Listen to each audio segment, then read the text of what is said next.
A graça e a paz do Senhor, irmãos. É uma alegria poder estar aqui nesse dia, nessa cidade, para partilharmos de tudo aquilo que Deus tem feito em nossas vidas e através das nossas vidas.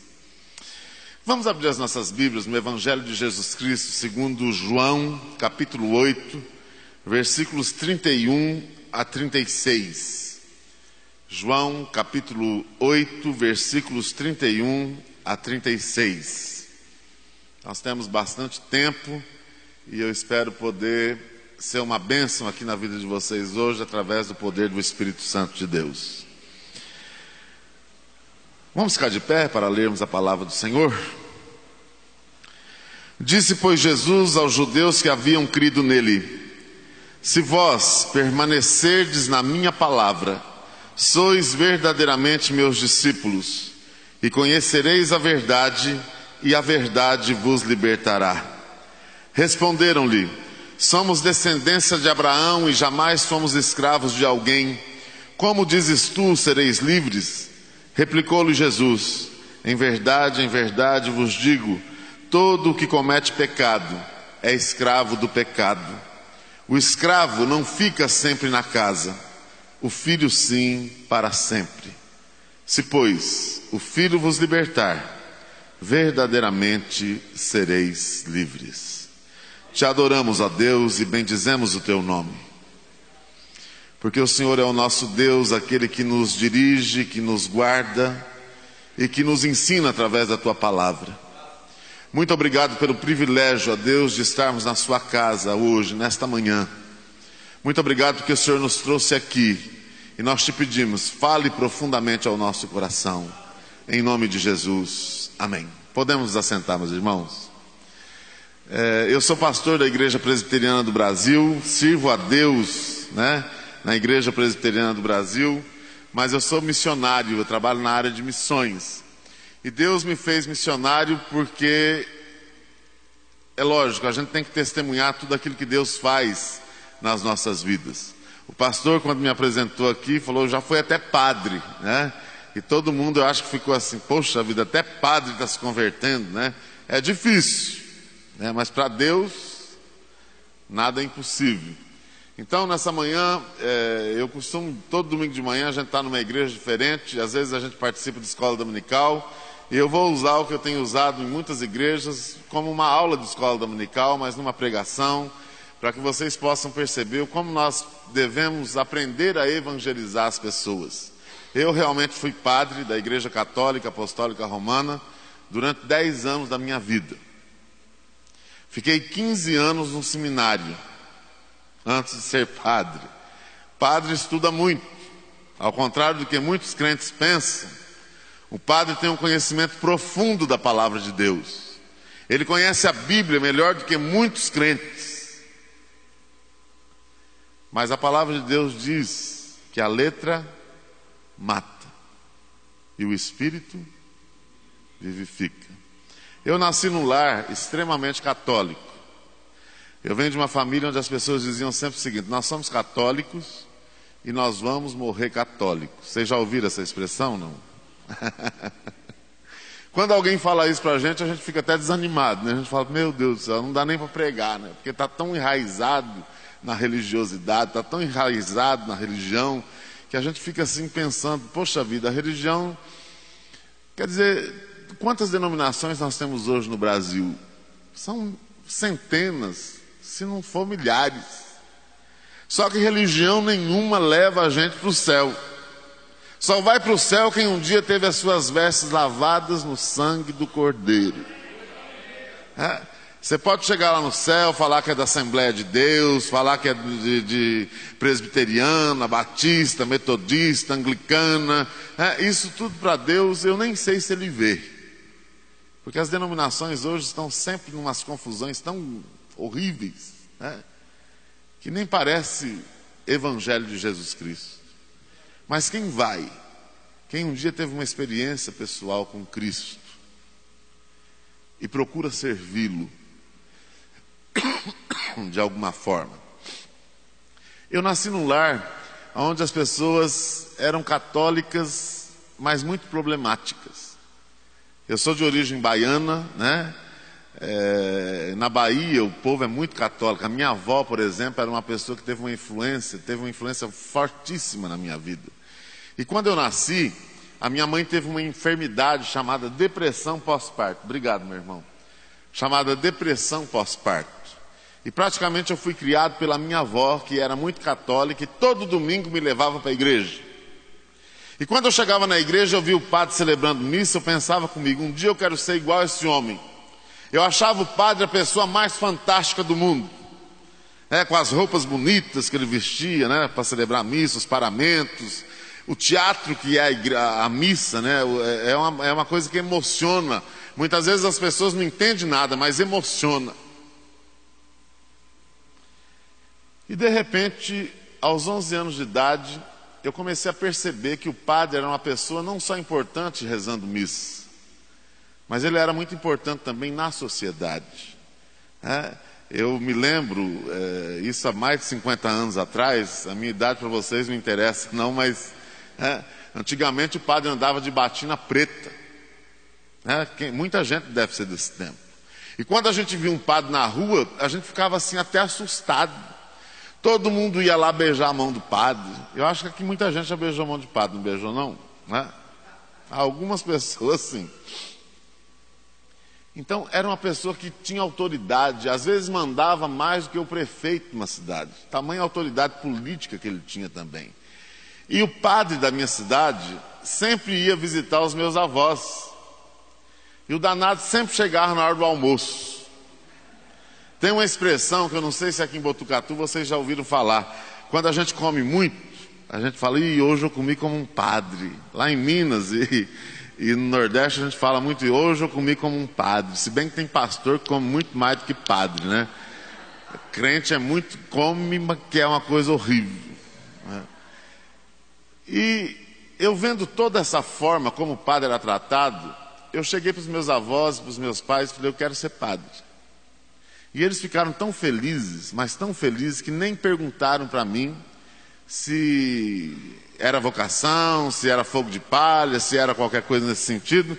E de repente, quando eu me vi, eu já estava dentro de um seminário. Eu fui para um seminário católico, franciscano, um seminário alemão. Eu não sei se vocês sabem, mas a raça de alemão é uma raça rígida, difícil. Deve ter alemão nessa região aqui, mas alemão é uma das raças assim mais exigentes. Eu fiquei dentro de um seminário alemão, dentro de um regime mais do que militar. Horário para tudo. E a gente tinha que ser o melhor em estudo, porque a única coisa que a gente tinha preocupação era de estudar. Então, nesses 15 anos de seminário, eu estudei filosofia, teologia e psicologia. Saí do seminário sabendo um monte de coisa, cheio de gias.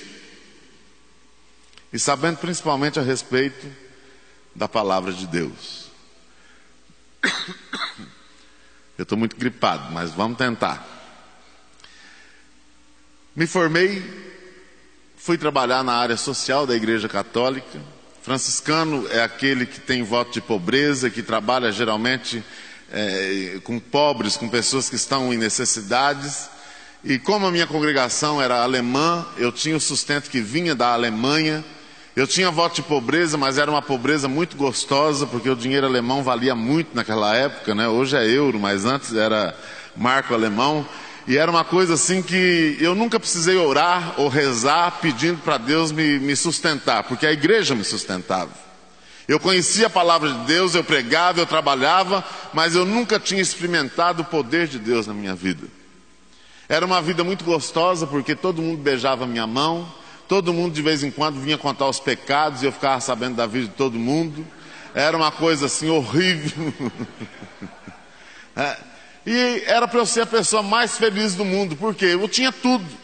Eu tinha o reconhecimento da sociedade, eu tinha dinheiro, eu tinha poder, eu tinha tudo que um homem gostaria de ter.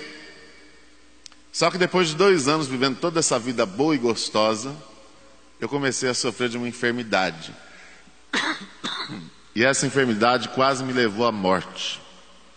Eu não sei se vocês já ouviram falar nessa doença aqui em Botucatu. mas é uma doença chamada depressão. Quem já ouviu falar em depressão?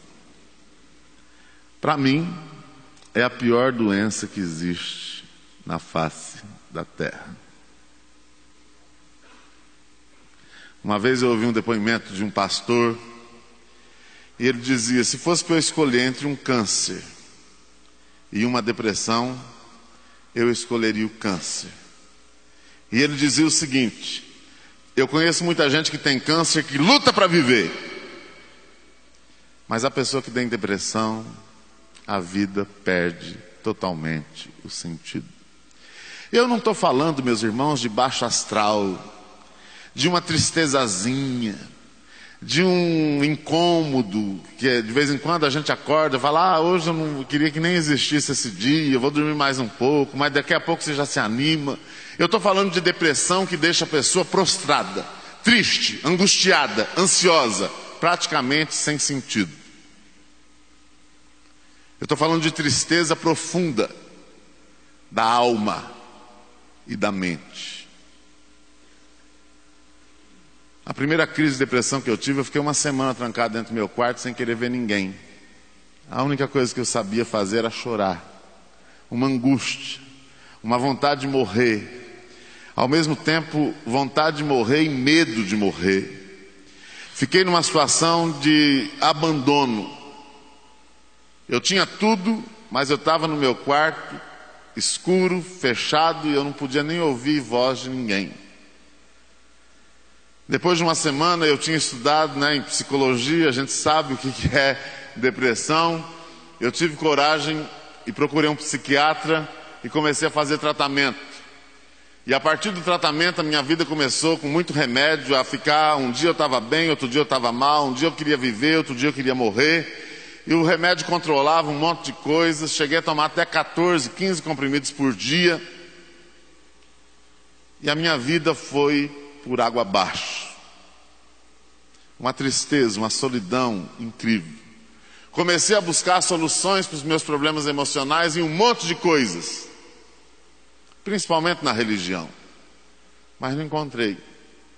Comecei a buscar então na prostituição, porque eu era padre, não podia casar, não tinha família, mas eu tinha uma carência tão grande no meu coração, na minha vida, na minha alma, que eu comecei a me prostituir. E eu comecei a buscar na homossexualidade uma solução para os meus problemas emocionais. Eu prego quase que no Brasil todo. E cada vez que eu falo em alguma igreja que eu fui homossexual, as pessoas ficam assim: poxa vida, e aí? E algumas pessoas me perguntam: você tem coragem de falar que você foi homossexual? Eu falo: olha, coragem eu não tenho não. Eu tenho nojo do meu passado, eu tenho vergonha do meu passado, eu tenho muita dificuldade em trabalhar com essa questão do passado na minha vida. Mas ao mesmo tempo eu tenho alegria de poder dizer para você que Jesus Cristo um dia entrou na minha vida e mudou completamente a minha história. E se Ele mudou a minha história, Ele pode mudar a sua.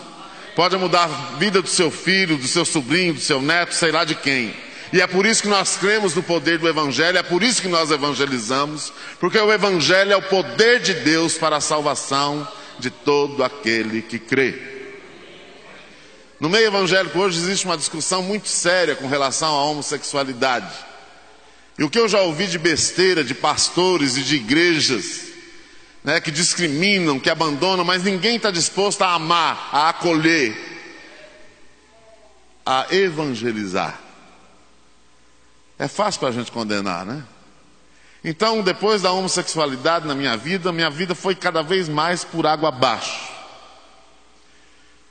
E o pior, eu nunca encontrei um crente que pudesse me falar do amor de Deus. Eu gostaria que você saísse daqui aprendendo alguma coisa nessa manhã. Nós precisamos urgentemente, a Igreja Evangélica Brasileira precisa urgentemente aprender a evangelizar segundo a Bíblia. Nós temos 2 tipos de evangelhos hoje sendo pregados por aí. O evangelho dos evangélicos, que é uma desgraça. O evangelho daquilo que não pode fazer nada. O evangelho da prosperidade. Vem para Jesus. Eu achei tão interessante quando o pastor, de forma muito discreta, né? Vamos levantar os nossos dízimos e ofertas. E vocês, como membro da igreja, sabem dos compromissos que a igreja tem, rádio, isso, aquilo, tal. Uma coisa muito discreta. Mas a gente tem visto por aí, na hora do culto, quando é para levantar dízimos e ofertas, se a pessoa não tiver equilíbrio, ela leva até a roupa dela lá na frente. Isso não é evangelho de Jesus. Jesus nunca prometeu riqueza para ninguém. Ele promete cruz, sofrimento. Você quer me seguir? Pega a tua cruz, vem e segue-me. Você quer me seguir? Vou te dar uma BMW. Quem que não quer seguir Jesus com uma BMW? Com um jatinho. Mas o evangelho é cruz, o evangelho é sofrimento. E o evangelho nos chama também a termos uma vida simples. É lógico que Deus nos abençoa com muito mais do que nós precisamos. É ou não é? Você já parou para perceber que nós não precisamos pedir nada para Deus, porque Deus tem dado muito mais do que nós precisamos? E mesmo assim nós não queremos servir a Ele como nós devemos servir. Se eu fosse depender de crente, eu jamais seria crente, porque os crentes sempre foram pessoas, desculpa a expressão, chatas demais. Eu sempre achei crente chato. Eu sempre achei crente arrogante. Eu sempre achei crente narizinho empinado. Sabe aqueles crentes, eu não sei se vocês conhecem esse tipo de crente, mas geralmente o assembleiano conhece. Aqueles crentes que vivem com a biblinha debaixo do braço e bate no peito e fala: eu estou salvo, o resto está tudo no inferno. Glória a Deus, aleluia. Tem crente que acha que o céu vai ser só dele. Eu vivendo na homossexualidade, no pecado, na depressão, vida destruída, nenhum crente me falou do amor de Deus. Mas quando eles tinham a oportunidade de conversar comigo, eles vinham com toda essa prepotência, essa arrogância, e olhavam para mim e falavam assim: padre, o senhor sabia que se o senhor morreu hoje como padre, o senhor vai para o inferno? Olha que maneira gostosa de falar de Jesus. Eu já vivia no inferno. Existia inferno pior do que o meu? E toda vez que o crente vinha falar isso, eu pensava comigo: mas que povo ignorante. E um dia, várias vezes os crentes vinham falar e era a mesma história: o senhor vai para o inferno, o senhor vai para o inferno. E um dia eu perguntei para um homem: escuta, por que eu vou para o inferno? E aquele homem muito crente abriu a Bíblia. Crente sempre anda armado, né? Só que andar armado é um problema, porque tem muita gente que não sabe usar arma, né? Às vezes dá até tiro no pé. E de repente, quando eu perguntei para ele por que eu vou para o inferno, ele abriu a Bíblia no Salmo 115. Vocês conhecem o Salmo 115? É aquele que fala: tem nariz, mas não cheira, tem olho, mas não enxerga, tem perna, mas não anda. É um salmo que fala sobre idolatria. E aquele homem tentou colocar na minha cabeça que eu era idólatra e que o único problema da minha vida era a idolatria. Eu peguei até trauma do Salmo 115. E aquele coitado daquele homem, querendo me evangelizar, querendo que eu engolisse aquilo, né, goela abaixo, não sabia que eu conhecia a palavra de Deus. E que eu sabia muito bem que a pior idolatria que a Bíblia nos coloca no Antigo Testamento e no Novo Testamento não são as imagens de esculturas que a gente vê nas igrejas e nas casas dos católicos. A pior idolatria não são as coisas, né, de santos que a gente pensa que é. A pior idolatria, se a gente for ver teologicamente de forma honesta, é aquela que a gente não vê, mas que está dentro do nosso coração. E eu pergunto para vocês agora, meus irmãos, quais são os nossos ídolos hoje? É fácil falar católico é idólatra, né? Mas e os nossos ídolos hoje? Quem são?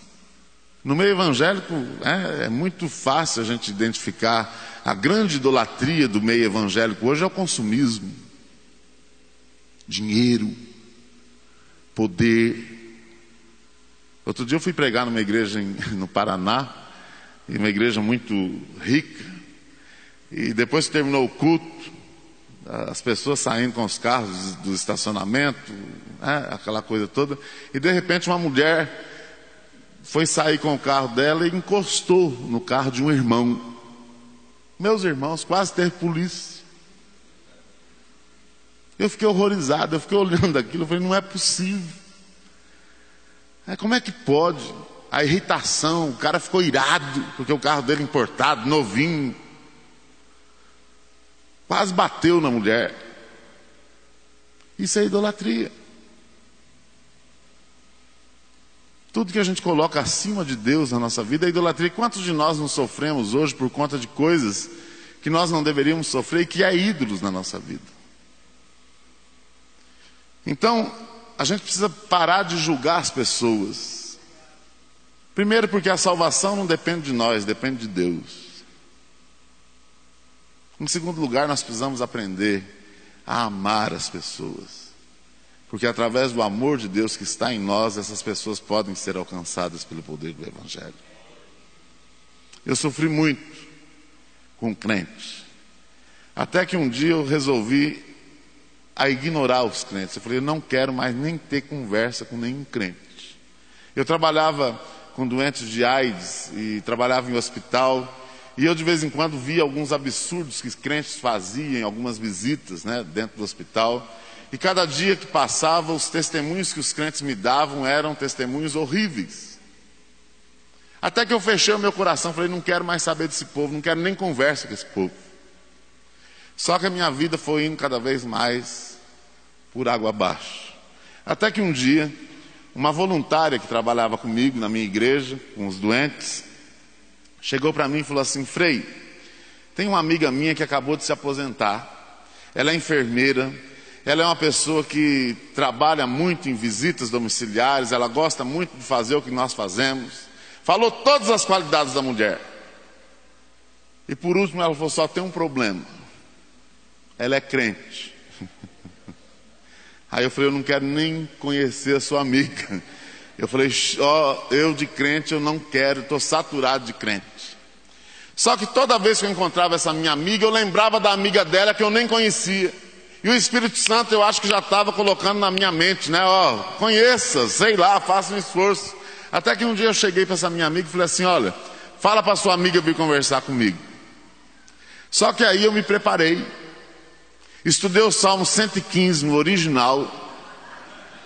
Na época eu já estava tendo, na década de 80, já estava tendo alguns problemas de escândalos no meio evangélico, o evangelho crescendo, um monte de escândalos. Eu me armei com unhas e dentes e falei, hoje eu vou descontar nessa mulher tudo aquilo que os crentes já fizeram comigo.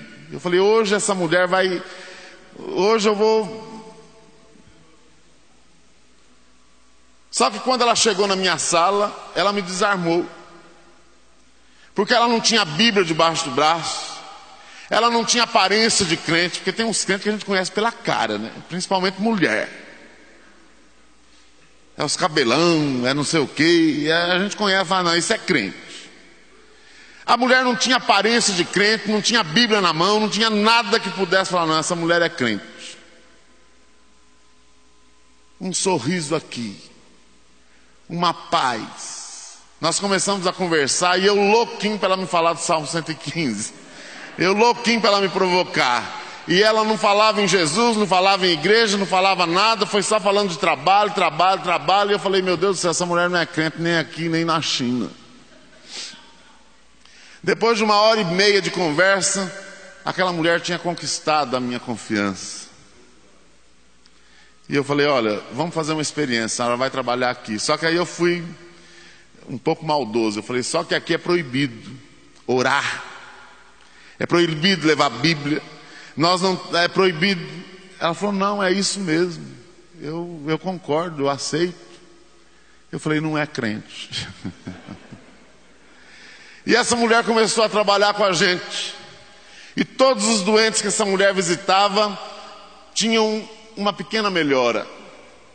E eu comecei a desconfiar, essa mulher deve estar orando, essa mulher deve estar fazendo não sei o quê.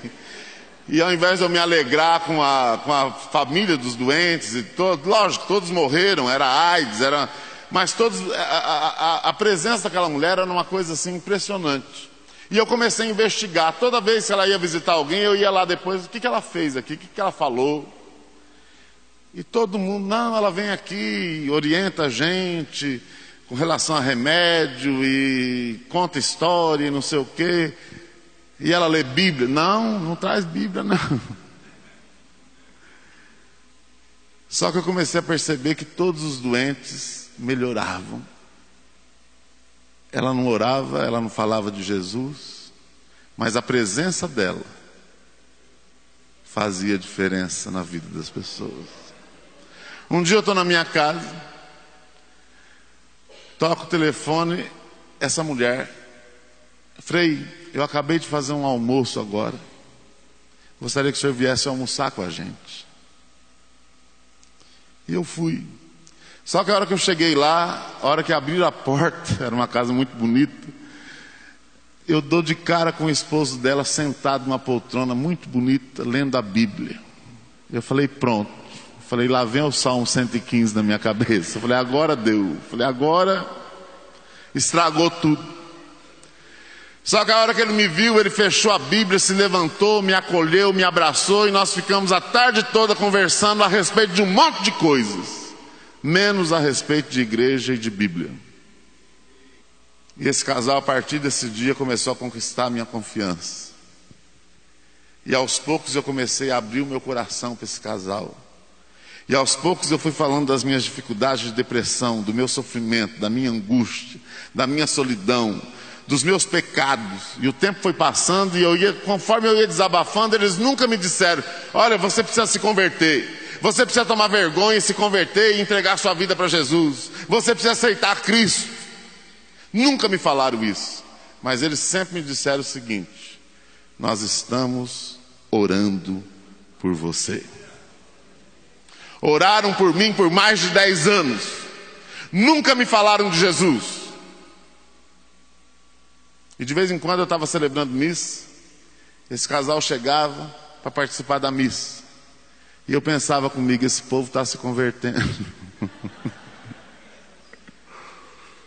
E terminava a missa, eles iam lá na sacristia e me abraçavam, e a gente sempre saía para comer alguma coisa, e eles sempre falavam alguma coisa do meu sermão, alguma coisa assim, mas nunca, sempre disseram o seguinte, nós estamos orando por você.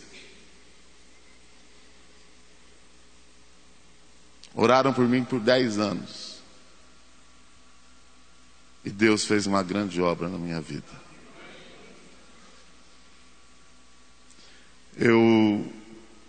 É lógico, não dá para a gente falar tudo, e eu quero abordar um pouco a questão de missões também com vocês. Mas num dos momentos mais difíceis da minha vida, numa das piores crises de depressão que eu tive, eu estava pronto para me suicidar, para morrer. Só que esse casal orava por mim. E eu me lembro que eu peguei um carro, no final de tarde, e estava uma tarde meio chuvosa, e eu saí na rodovia com esse carro, e a única coisa que passava pela minha cabeça, a melhor coisa que eu faço para a minha vida é morrer, porque eu não aguento mais viver do jeito que eu estou vivendo. E era um carro novo, e eu comecei a correr, 120, 140, era uma rodovia bastante movimentada na região de São José do Rio Preto, e de repente eu senti uma opressão muito forte dentro daquele carro, e eu ouvi uma voz que me dizia o seguinte, por que você não coloca esse carro debaixo de um caminhão e acaba com a tua vida agora? Vai ser a melhor coisa. Quando eu ouvi aquela voz, eu olhei para o volante, olhei para o velocímetro, eu falei, gente, é só eu faço isso aqui, acabou. Não tem que, não sobra nada. E já estava anoitecendo, e a hora que eu vi um caminhão vindo na minha direção, eu falei, é agora. Só que a hora que eu fui virar o volante, o motor do carro morreu. As luzes do carro se apagaram. Eu me assustei e coloquei o carro no acostamento, de uma forma muito A hora que eu puxei o freio de mão, que eu estava em segurança, naquele momento, o poder de Deus foi derramado sobre a minha vida. Naquele momento eu comecei a chorar, mas chorar muito. E a sentir uma paz que eu nunca tinha sentido na minha vida. Naquele momento, eu ouvi uma voz que me disse o seguinte: eu estou aqui para te resgatar, para te salvar, porque eu te amo, eu tenho um plano na tua vida. Eu fiquei mais de uma hora naquele acostamento. Eu nem sabia como é que era aceitar Cristo, como é que era virar crente em Cristo Jesus. Mas olha como é que funciona a graça, né? Ele me aceitou primeiro. Ele veio ao meu socorro. E eu voltei para minha casa e cheguei na minha casa em estado de graça. E eu peguei uma Bíblia que eu tinha, uma Bíblia católica, e fui para o meu quarto. E fiz uma oração que muitos crentes fazem, né? Eu não sei se... Os pentecostais parece que são mais... Eu acho que todo mundo, faz isso. Tem gente que quando quer uma palavra, fecha a Bíblia assim, fecha o olho. Fala comigo, Deus. Não faz isso? E abre a Bíblia. A gente chama isso de roleta bíblica. É um perigo. Isso é perigoso. Você já pensou se cai lá, Judas foi e se enforcou? Vai, faça o mesmo.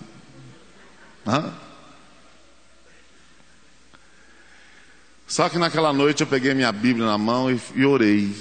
E falei com Deus, falei: Deus, eu não sei mais o que fazer da minha vida. Eu sei que o Senhor está me dando paz, sei que o Senhor me visitou naquela estrada. E o que eu faço agora da minha vida? E abri a minha Bíblia nesse texto que nós lemos, João 8, 31 a 36. Se vós permanecerdes na minha palavra, verdadeiramente sereis meus discípulos, e conhecereis a verdade, e a verdade vos libertará. Naquele momento, eu sem saber, dobrei meu joelho. Aliás, eu caí de joelhos. E naquele dia naquela noite eu entreguei a minha vida para Jesus. Fui liberto da religiosidade. Abandonei tudo. Era uma vida riquíssima, uma vida poderosa. Comecei a depender de Deus. E aí começa uma outra história na minha vida. Muito sofrimento, muita humilhação. Pra vocês terem uma ideia, quando eu saí do catolicismo, eu voltei para a casa dos meus pais, que eram católicos. E a minha mãe olhou para mim e falou assim: olha, eu preferia você morto do que crente. Comecei a depender dos meus pais, na maior humilhação do mundo. Eu que tinha tudo, até fora do Brasil eu estudei. E de repente eu estava ali, Deus me preparando para uma missão. E um dia o meu pai teve um derrame cerebral. E na UTI, muito mal, morre, não morre, aquela coisa toda. E os médicos chamaram os familiares e falaram: olha, não tem jeito, é irreversível. A minha mãe olhou para mim perto de todo mundo e falou: teu pai está assim por sua causa, de desgosto. E o único recurso que eu tinha era dobrar o joelho e orar. Humilhado, arrasado. Comecei a orar muito. E Deus foi restabelecendo a saúde do meu pai. Meu pai saiu do hospital, saiu com algumas sequelas, mas saiu bem, consciente. E a partir daquele momento, Deus começou a me usar para mostrar para os meus pais o que Deus estava fazendo na minha vida. Para a honra e glória do Senhor, os meus pais foram convertidos ao Evangelho de Jesus Cristo. Meu pai faleceu já há algum tempo. Hoje eu sou casado para a honra e glória do Senhor. Tenho 2 filhas. Segunda-feira passada, eu fui avô, ganhei uma netinha. Minha filha é casada com um pastor que é missionário também, trabalha na obra missionária. E eu tenho meu coração muito grato a Deus por tudo aquilo que Ele tem feito na minha vida, meus irmãos. E é por isso que eu optei, não que eu tenha optado, mas Deus me chamou para a obra missionária. Eu, apesar de ser pastor, eu não sou pastor de igreja. Eu não sou pastor de ovelhas como vocês aqui. Aparentemente ovelhas saudáveis. Aqui tem ovelhas, a gente vê pela carinha de vocês são muito bem tratados, não são não? Tem ovelhas aqui que estão bem gordinhas, prontas para o abate,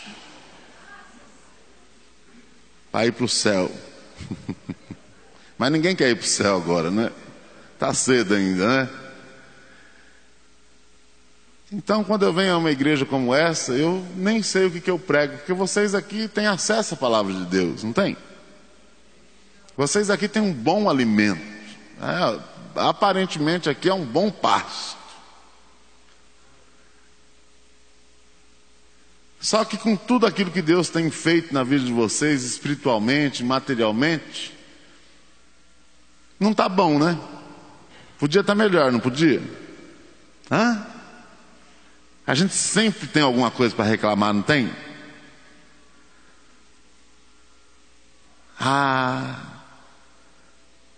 Eu podia ter uma casa melhor, uma casa própria, um carro melhor. Hoje em dia ninguém quer saber de buscar em primeiro lugar o reino de Deus. Ninguém aqui está preocupado com almas perdidas, tá? São pouquíssimas as pessoas que se envolvem na obra missionária. Aliás, a cada dia que passa, as igrejas estão investindo menos na obra missionária. E logo que houve a conversão na minha vida, eu falei: Senhor, eu quero ser um missionário, eu não quero ficar numa igreja, de igreja em igreja, contando testemunho de ex, porque é outro problema no meio evangélico, né? São os ex. Se você coloca uma placa aqui, ex-padre, ex-macumbeiro, ex não sei o quê, lota de gente a igreja, porque todo mundo tem curiosidade para saber o que foi a vida da pessoa. Mas eu nunca ouvi um testemunho, por exemplo, de um ex-fofoqueiro. Você já ouviu? Outro dia me chamaram para ir numa igreja, ouvi um testemunho de um ex-paquito. Eu nem sabia o que era paquito. Eu falei: o que é paquito? Ele trabalhou com a Xuxa, se converteu. Eu falei: o que eu tenho com isso? Deus não está preocupado em a gente ficar testemunhando aquilo que foi a vida da gente. O que foi, foi. O que passou, passou. Aliás, Deus fala que quando a gente é alcançado pela própria graça dele, Ele esquece todo o nosso passado. Não esquece? Coloca no esquecimento. Deus esquece, mas a gente não esquece. E a gente precisa dar testemunho de mudança de caráter. Como é difícil. Às vezes a gente ser crente assim, hoje em dia todo mundo é crente, né? Até o diabo é crente. Às vezes o diabo acredita até mais do que nós, porque a luta dele é... E quantas pessoas não estão perdidas no mundo hoje, precisando serem amadas por Deus, através de quem? Através de nós. Então, quando eu comecei a trabalhar na obra missionária, eu falei: o que eu vou fazer na obra missionária? O primeiro trabalho missionário que Deus coloca na minha mão: caminhoneiros. Eu viajava muito pregando nas igrejas. E um dia eu parei num posto de gasolina e tinha um caminhoneiro, naquele tempo não tinha celular ainda, no orelhão, falando com a família dele, num desespero só, porque ele estava a mais de 1.000 quilômetros de casa. O filho doente, sem dinheiro, sem frete, sem um monte de coisa. E eu, sem querer querendo, eu comecei a ouvir o sofrimento daquele homem. E a hora que ele termina de falar, eu fui lá, usei o telefone, e ele entrou na lanchonete do posto. E eu entrei e fui lá e comecei a conversar com ele. Ele estava tomando um lanche. Eu falei: pois é, a vida é difícil, mas Deus é bom. Ele falou: Deus? Que Deus? Você acha que se Deus existisse eu ia estar nessa situação? Aí pronto, eu falei: eu não vou evangelizar mais ninguém. Eu falei: eu sou muito tímido para evangelismo assim. Eu falei, então não é esse caminho. Só que eu falei, olha, mesmo você sentindo isso, falando isso, eu vou orar por você. E saí. Só que a hora que eu estou no carro para ir embora, ele vem e bate na janelinha do carro. Estava um frio. E ele com lágrimas nos olhos, ele falou assim, o senhor falou que vai orar por mim? Eu falei, vou. Ele falou, então por favor, ore por mim agora. E naquele momento eu orei por aquele caminhoneiro. E houve um quebrantamento profundo. E eu me lembro que eu tinha uma Bíblia, a minha Bíblia. Eu peguei e entreguei para ele. Eu falei assim, olha, a palavra de Deus para te guiar, para te exortar, para te ensinar. E naquele momento, nasceu o ministério com caminhoneiros. Hoje nós temos uma congregação só de caminhoneiros, na cidade de Cubatão, que é o Porto de Santos. Lá nós distribuímos anualmente 10 mil Bíblias. E tem um pastor lá que diariamente está trabalhando em aconselhamento junto a esses caminhoneiros. E muitos caminhoneiros estão se convertendo ao Senhor. 10 mil Bíblias anualmente são distribuídas nas estradas do Brasil. Nós temos pontos de pregação de caminhoneiros em Minas Gerais, no Paraná, no Porto Paranaguá. Nós temos no Mato Grosso do Sul e temos em Pernambuco alguns missionários trabalhando com caminhoneiros. Temos um trabalho no estado de Sergipe, um dos estados menos evangelizados do Brasil. Quando eu me converti, eu orei a Deus, falei, Senhor, eu quero ser missionário, mas eu queria ser missionário numa cidade boa. Eu queria ser missionário em Curitiba, olha que gostoso. Eu não sabia o que Deus queria comigo, se era, né? Mas eu queria ser missionário em Curitiba. Curitiba é uma cidade linda, funciona bem, tudo é bonito. Só que Deus abriu nem uma portinha para mim em Curitiba. E uma vez Deus me levou a Sergipe, um dos estados mais pobres e menos evangelizados do Brasil. Em muitas cidades de Sergipe não existe nem igreja católica, para vocês terem uma ideia. E Deus me levou num povoado através de um pastor chamado Terra Caída. Olha o nome, Terra Caída. Vê se pode ir para frente uma cidade dessa. Uma pobreza, uma coisa horrível. E eu fiquei tão impressionado com aquela pobreza e o pastor falando para mim das dificuldades daquela região. E eu fiquei meio atordoado, e teve uma hora que eu saí do meio das pessoas que estavam comigo ali, comecei a andar sozinho naquelas ruas, sem saneamento básico, aquelas crianças tudo cheias de verme, aquela coisa toda, e eu comecei a andar, quando de repente Deus me falou uma coisa, Júnior, é aqui que eu quero que você seja missionário. Eu falei, o quê? Eu falei, de jeito nenhum, está amarrado em nome de Jesus. Eu falei, não. Eu falei, não, aqui, Terra Caída, mas nunca. E nós estamos lá já há 15 anos. Nós temos hoje no estado de Sergipe 8 congregações em povoados paupérrimos. A congregação mais rica que nós temos lá arrecada mensalmente cerca de 500, 600 reais por mês. Mal dá para pagar o obreiro, porque a missão tem que cobrir as despesas que nós temos com os pastores e com os obreiros lá. E um outro trabalho que nós temos é em Belo Horizonte. Uma congregação só de prostitutas. Eu fui evangelizar em Belo Horizonte, eu vou resumir bastante esse testemunho, que é muito longo. Fui desafiado por uma igreja a trabalhar com prostitutas em Belo Horizonte, porque eu tinha experiência desde quando eu era padre. E chegou ao meu conhecimento que lá em Belo Horizonte tinha um sindicato das prostitutas. E eu fui conversar com a presidente do sindicato das prostitutas. Olha o nome da mulher, dos Anjos. Presidente do sindicato das prostitutas de Belo Horizonte. Quando nós começamos a conversar, a primeira coisa que ela perguntou para mim, o senhor é crente? Eu falei, eu detesto crente. Eu falei, vixe. Eu falei, eu também não gosto muito de crente, não. E eu só sei dizer que eu fiquei conversando com essa mulher e conquistando o coração dela durante 3 anos. E ela sempre me falou o seguinte: eu sou prostituta, eu vou morrer prostituta. A casa dela era um prostíbulo e funcionava uma clínica clandestina de aborto. 3 anos conquistando e orando por essa mulher. Essa mulher se converteu ao Evangelho. A casa dela se transformou num ponto de pregação. E agora, o ano passado, foi transformado na primeira congregação presbiteriana só de prostitutas. Nós atendemos nessa casa cerca de 40 crianças, filhos de prostitutas, num trabalho evangelístico e num trabalho social. E por fim, nós estamos trabalhando em São Paulo, em 2 projetos. Primeiro, com moradores de rua.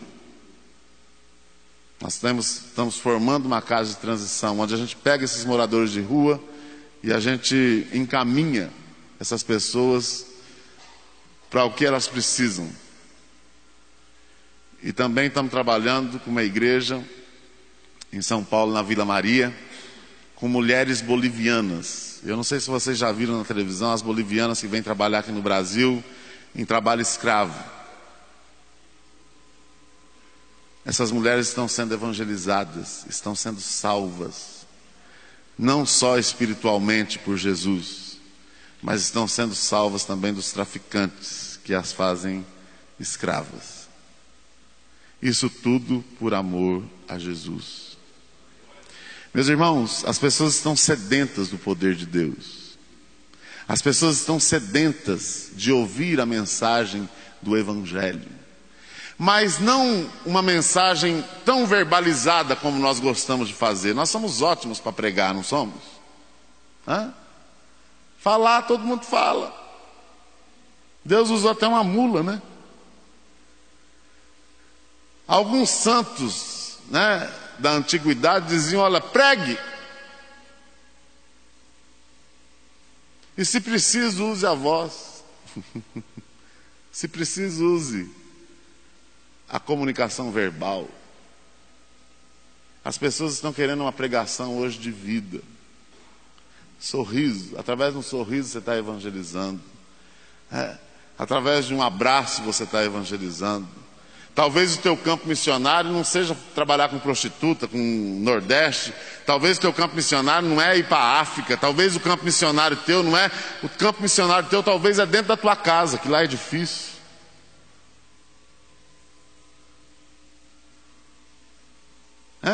Quantas mulheres aqui sofrem, por exemplo, porque os filhos não são convertidos? O marido não é convertido? Campo missionário teu aonde? Lá, amando, orando, parando de ser chato. Só que fazer missões também, meus irmãos, eu vou confessar uma coisa para vocês: está muito difícil. Porque missão a gente aprendeu, eu acho que vocês também aprenderam assim. Na igreja presbiteriana, quando se fala em missões, existem 3 formas de fazer missões. Vocês aprenderam assim também? Como é que é? Orando, contribuindo e indo. Orar, eu não sei se as pessoas têm orado, porque a coisa está difícil, faltam obreiros. Eu não sei se você ora pelas pessoas que pregam o Evangelho no Brasil e no mundo. Você ora? Quanto tempo você tira de oração por dia para orar por missões? Para orar para as pessoas serem alcançadas pelo poder do Evangelho? Contribuição. Olha, todos esses trabalhos que nós falamos para vocês aqui custa dinheiro, sabia? Você sabia que cada prostituta que se converte lá em Belo Horizonte, quando elas se convertem e vêm para a gente tem que assisti-las durante alguns meses, em aluguel, médico, remédio, até ela fazer um curso profissionalizante para arrumar um emprego, arrumar isso, arrumar aquilo. Nós temos que investir em média 500, 600, 700 reais por mês, durante uns 6 meses no mínimo. Outro dia um presbítero chegou para mim e falou assim: reverendo, eu estou preocupado. Falei, preocupado com o quê? Essas mulheres estão se convertendo. E ele é o tesoureiro da igreja lá. Eu falei, mas... Ele falou, o que nós vamos fazer? Eu falei, vamos matar. Mata, né? Está convertido, já vai para o céu mesmo, não vai? Dá um veneninho gospel aí. Não vai ter mais cesta básica, não vai precisar mais de médico, não vai precisar mais de despesa. Converteu, pá, aceitou a Cristo, pá, vai para o céu. Missões se faz com dinheiro. E nós não estamos investindo como nós devíamos investir na obra missionária. Ontem eu estava à noite orando e preocupado, porque esses 5 ministérios que nós colocamos, que a nossa missão mantém, algumas coisas nós vamos ter que parar. Por quê? Porque não está tendo recursos. É lógico que a gente ora, é Deus que sustenta, é Deus que faz, mas Deus quer usar a igreja dele para fazer isso. Eu vim de Bauru aqui para pregar. Eu podia muito bem chegar no posto de gasolina e falar, enche o tanque aí para mim, em nome de Jesus. Estou indo lá para o Botucatu pregar, ô glória. E não vou pagar não. O pedágio eu podia parar no pedágio e falar assim, estou passando, sou filho do rei, sou missionário.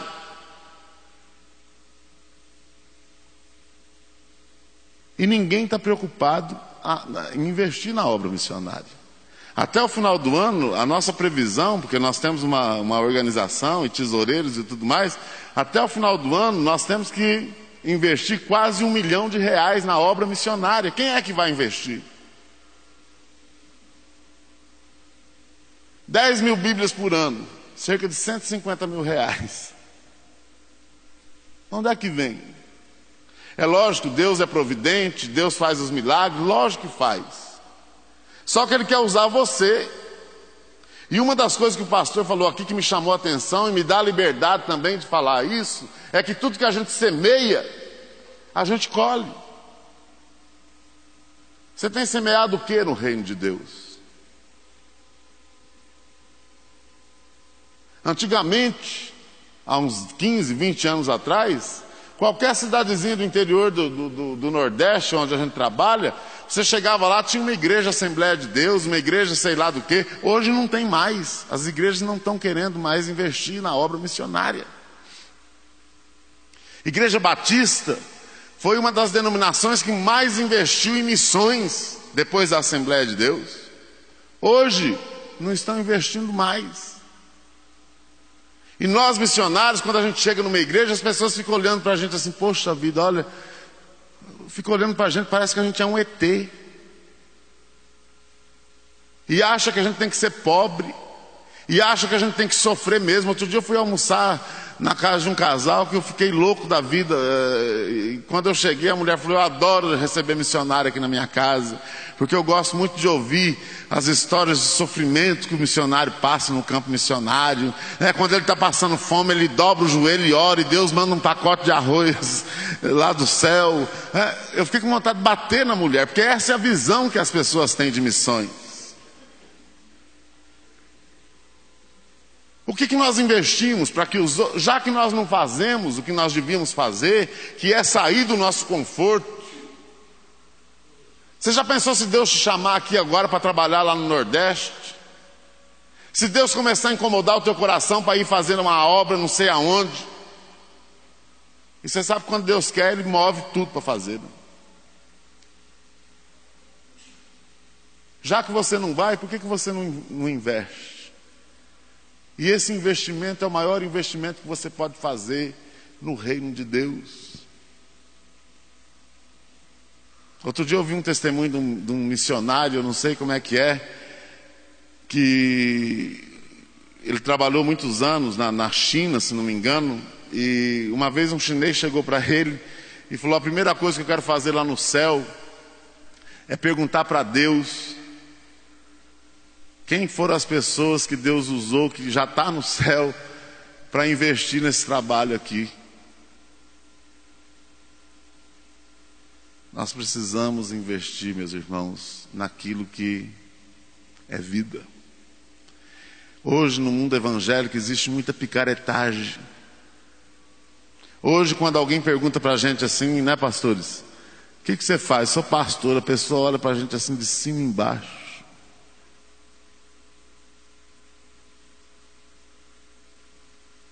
Mas existem ainda, meus irmãos, algumas pessoas que fazem o trabalho, fazem a obra de forma séria e zelosa.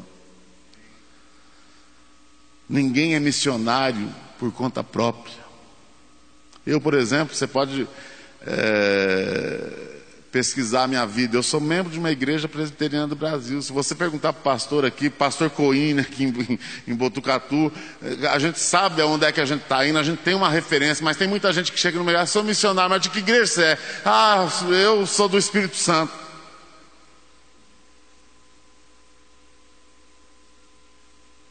Invista em pessoas que estão trabalhando de forma séria. As pessoas estão carentes do poder de Deus. Outro dia eu estava vindo do Nordeste, e eu já vou encerrar com esse testemunho. Eu estava vindo do Nordeste e eu gosto muito. Hoje eu quase não paro, porque nós temos uma equipe que faz isso. Mas eu parei num posto de gasolina em Feira de Santana, na Bahia. Feira de Santana é um lugar que você encontra caminhoneiros do Brasil todo. E eu estava lá conversando com alguns caminhoneiros, entregando algumas bíblias, algumas coisas assim nesse sentido. E de repente, eu falei, eu vou rodar mais um pouco. E eu estou manobrando o carro para sair, para pegar a rodovia. E pelo meu retrovisor eu vi um travesti. Um homem de quase 2 metros de altura. Uma sainha aqui. Uma peruca horrível na cabeça. Era o cão chupando manga, como dizem por aí. Uma coisa horrível. Quando eu vi aquela coisa ali, eu comecei a orar, Senhor, vai lá, visita, transforma, tal, mas eu não vou. E olha de onde eu fui tirado, hein? Olha o meu passado. Eu não devia ter preconceito, eu não devia ter discriminação, porque eu passei por isso. Só que quando eu estou orando por aquele travesti, Deus fala ao meu coração, Júnior, pega a Bíblia e vai lá. Eu falei, não vou. Eu falei, não vou, porque ele vai me bater, ele vai jogar a Bíblia fora. Só que Deus começou a me incomodar de um jeito que eu parei o carro e orei e falei, Senhor, eu vou. Mas vai na frente, porque eu não sei o que vai ser. Peguei a Bíblia e fui lá em direção ao travesti, cheguei lá e bati nas costas dele. Falei, moço. Chamei o travesti de moço. Falei, pronto, ele vai meter a mão na minha cara, agora já resolve o problema, né? A hora que ele virou, a cara toda maquiada. Uma coisa horrível. Eu fiquei tão assustado com a feiura daquele rapaz, que eu fiquei sem reação, não saiu uma voz da minha... Eu falei, pronto, o Espírito Santo assustou e foi embora, e eu fiquei aqui agora... sem saber o que falar, né? Eu vou falar o quê? Aí eu comecei a olhar para um lado, para o outro, comecei com a Bíblia na mão e falei assim, olha, eu vim aqui para te falar que Jesus te ama, Jesus tem um plano na tua... Aquele evangelismo que a gente não tem o que falar, a gente começa a falar isso, né? Jesus te ama, Jesus tem um plano na tua vida, o básico. De repente eu olho para ele, as lágrimas correndo. E ele estava olhando para a Bíblia na minha mão. E eu fiquei muito assustado. Eu perguntei para ele, eu falei, por que você está chorando? Ele falou, eu estou chorando porque eu conheço esse livro que está na tua mão. Eu conheço a Bíblia. Eu fui criado dentro de uma escola dominical. Eu sou filho de pastor.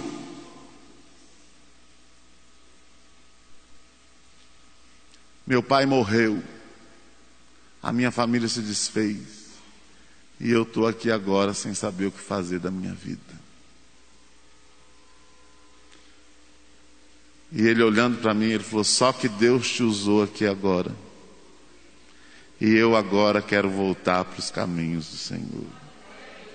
Meus irmãos, quando ele falou aquilo, as minhas pernas bambearam. E eu comecei a chorar. Mas eu não estava chorando porque ele estava voltando para os caminhos do Senhor, eu não estava chorando, eu estava chorando de vergonha de Deus, porque lá no carro eu pensei comigo, eu falei, Senhor, isso aí não tem jeito. Agora imagina a cena, eu chorando e o travesti chorando. E provavelmente um monte de gente olhando. E quanto menos eu espero, aquele rapaz vem e me dá um abraço. Mas me dá um abraço. Meus irmãos, a hora que ele me abraçou, a única coisa que passava pela minha cabeça era o seguinte: se me passa um crente aqui agora, se me passa um pastor aqui agora. Só que no momento que ele me abraçou, Deus me libertou de uma coisa terrível que eu tinha no meu coração, que era o preconceito. Orei com ele ali naquele lugar. Fui no carro, peguei roupa, dei para ele foi lá no banheiro dos caminhoneiros, tomou banho, saiu do banheiro totalmente transformado pelo poder de Deus. Fui com ele na rodoviária de Feira de Santana, ele queria ir para Goiânia. Tomamos um lanche, oramos mais uma vez, comprei a passagem, dei dinheiro. E foi uma das experiências mais lindas que eu tive na minha vida ministerial e missionária. As pessoas estão com sede de Deus. Eu agradeço muito a Deus pela oportunidade de estar aqui nesta manhã. Nós temos um material que está aqui fora, que você pode comprar, e você comprando esse material, você vai estar investindo no nosso ministério. Não é ajudando, não, é investindo.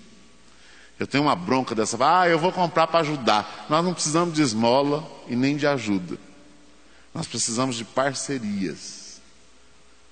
Outro dia um homem, numa igreja presbiteriana, a gente vendo dessas bíblias aqui, que eu vou explicar como é que funciona. Ele chegou para mim e falou assim: pastor, eu comprei uma caixa de bíblia aí só para ajudar, mas eu nem sei o que eu vou fazer com essas bíblias. Aí eu estava meio bravo, eu sou meio nervosinho. Comprei uma caixa de Bíblia para ajudar e nem sei o que eu vou fazer com essas Bíblias. Eu falei: escuta, você tem mãe? Ele falou: eu tenho, pastor. Eu falei: então ajuda tua mãe. Ele falou: por quê? Eu expliquei a questão da parceria. Nós precisamos de dinheiro. Até o final do ano eu tenho que arrecadar, eu não sei de onde é que vai vir, quase R$1 milhão para a obra missionária. Então, se você quiser comprar esse livro, Graça Indivisível, Salvos para Servir, eu escrevi esse livro há 3 anos. Esse livro tem ajudado muita gente que vive em depressão. E é muito bom para evangelizar católico, porque fala um pouquinho da minha experiência de conversão. Está aqui. Esse livro aqui foi escrito por um pastor que é missionário do nosso ministério. Ele é psicólogo. Pastor Cláudio Correia, que é da Igreja Presbiteriana de Vila Maria, em São Paulo. O conflito construtivo. Todo crente que está passando por luta devia ler esse livro. É uma bênção. O que você pode fazer e a visão que você vai ter dos problemas que você enfrenta a partir da leitura desse livro, que é tudo através da Bíblia. E esse livro aqui também todo cristão, principalmente jovens, o cristão e os desafios da pós-modernidade do mundo hoje. Como é que a gente deve ser cristão no mundo que nós vivemos hoje? Esse pastor é um grande teólogo, Paulo Delage, da Igreja Presbiteriana de Vila Mariana, em São Paulo. E a questão dessa Bíblia, nós ganhamos um lote de Bíblia, que é da NVI, Nova Versão Internacional. É uma Bíblia muito boa para você dar de presente e evangelizar alguém. Porque é uma linguagem mais acessível, mais fácil do que a que nós lemos nas nossas igrejas. E é muito bom para estudo também. Qual que é o projeto dessa Bíblia? No Nordeste, a maior dificuldade para evangelizar as pessoas lá é que as igrejas lá, elas não têm condições de ter Bíblia. Você vê crentes do Nordeste que a gente chega lá, eles estão orando há 2, 3 anos por causa de uma Bíblia, porque eles não têm condições de comprar. Então, muitos crentes aqui estão comprando no Sudeste, eles compram a Bíblia, ajudam o nosso ministério, e muitos estão sendo tocados, muitos empresários estão sendo tocados o seguinte: olha, eu estou comprando uma caixa, 2 caixas, mas eu quero que você doe para uma igreja pobre lá no Nordeste. Meus irmãos, você não sabe a bênção que está sendo isso. Esse mês nós já temos 150 Bíblias que foram doadas de pessoas que compraram, que nós vamos abençoar as igrejas no Nordeste. Não só em Sergipe, mas nas regiões lá. Quanto custa? Cada livro custa 20. E a Bíblia custa 50. É caro? Não sei. É o preço que está aí. Se você comprar, eu podia falar para você, compra. Porque se você comprar isso aqui, é ungido com óleo da prosperidade. Se você comprar isso aqui, R$110, você nunca mais vai ser o mesmo. Não vai mesmo, porque Deus vai ficar R$110 mais pobre. Deus vai te prosperar, Deus vai te abençoar. Lógico que vai. Aliás, se você está comprando, porque Ele já te abençoou, né? Meus irmãos, eu gostaria muito que vocês comprassem e investissem no nosso ministério. Vai estar sendo vendido ali na porta, na frente. E outro dia um presbítero em São Paulo falou assim, Abelardo, você vendendo esses livros, essas Bíblias nas igrejas, o povo não está nem aí mais para comprar nada. Aliás, o povo quando vai para a igreja não leva mais nem dinheiro, porque tem medo do pastor ficar pedindo oferta. E esse presbítero me falou, você tinha que ter uma maquininha de cartão. Eu falei, mas você está ficando louco, rapaz? Ele falou, é. E eu estou com a maquininha de cartão aí. Só compra quem for ruim demais. E essa maquininha aceita tudo quanto é tipo de cartão. Então, ao invés de você ficar endividando com coisas lá do mundo, se endivide no reino de Deus. Estou brincando, não é para ninguém se endividar não, mas que você possa fazer as coisas com consciência, com aquilo que Jesus tocar no seu coração. Se Deus tocar você no coração de comprar caixa, nós temos a caixa de Bíblia, por exemplo, vem 24 Bíblias, custa R$1.200. Você pode pegar a caixa, pode evangelizar os teus amigos, os teus funcionários, sei lá quem. Se você não quiser, você pode mandar para o Nordeste, nós mesmos entregaremos lá. Amém? Vamos ficar de pé, vamos orar? Pastor, muito obrigado pela acolhida aqui. Eu espero que a gente saia daqui aprendendo a evangelizar com amor e a gente possa ter no nosso coração um desejo profundo de conhecer a obra missionária.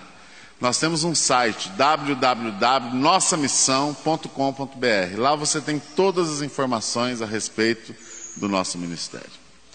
Amado Deus, nós louvamos o Teu nome. Te engrandecemos porque Tu és Deus. Nós Te louvamos porque um dia o Senhor nos salvou, nos resgatou e constituiu cada um de nós a sermos pregadores da Tua palavra. Guarda a nossa vida e faça de nós instrumentos do Teu amor, da Tua paz.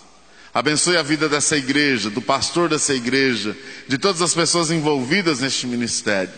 Que esse lugar aqui possa ser um lugar onde as pessoas possam ouvir a Tua palavra e serem salvas pelo poder do Teu Espírito. Em nome de Jesus nós oramos agradecidos, com o perdão dos nossos pecados. Amém.